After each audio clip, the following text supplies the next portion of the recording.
తెలంగాణ ప్రభుత్వం కులగణన సర్వే నిర్వహించడం చారిత్రాత్మకమని, కులగణనను కూడా ప్రతిపక్షాలు రాజకీయం చేస్తూ రాద్ధాంతం చేస్తున్నాయని విమర్శించారు మండలి చైర్మన్ గుత్తా సుఖేందర్ రెడ్డి.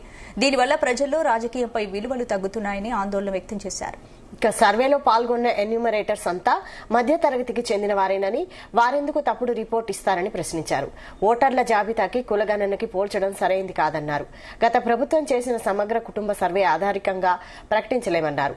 పార్టీ మారిన ఎమ్మెల్యేలపై సుప్రీంకోర్టులో కేసు నడుస్తుందని స్పందించేందుకు నిరాకరించారు. ఇక మదర్ డైరీ నష్టాలను పూడ్చేందుకు ప్రభుత్వమే నిర్ణయం తీసుకోవాలని, ఆస్తులు అమ్మాల్సిన అవసరం లేదన్నారు.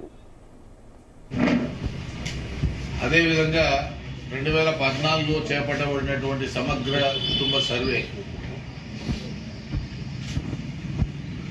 చేసిన తర్వాత దాన్ని అఫీషియల్ డాక్యుమెంట్ గా అటు శాసనసభల్లో కానీ శాసన పరిషత్తులో కానీ ప్రభుత్వ పరంగా వెల్లడించింది. అది 2019 తర్వాత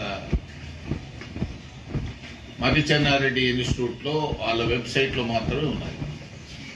దాన్ని అధికారికంగా ప్రకటించలేదు. కాబట్టి మనం ఇవన్నీ అంశాలను దృష్టిలో పెట్టుకున్నప్పుడు వీళ్ళు చేసినటువంటి సర్వేని అధికారికంగా చట్టపరంగానే ప్రవేశపెట్టారు. సమగ్ర కుటుంబ సర్వే గతంలో అధికారికంగా ప్రవేశపెట్టారు. అదేవిధంగా ఇవాళ మనం ఆలోచన చేయాల్సింది, ప్రభుత్వం కూడా చాలా స్పష్టంగా చేసినారు.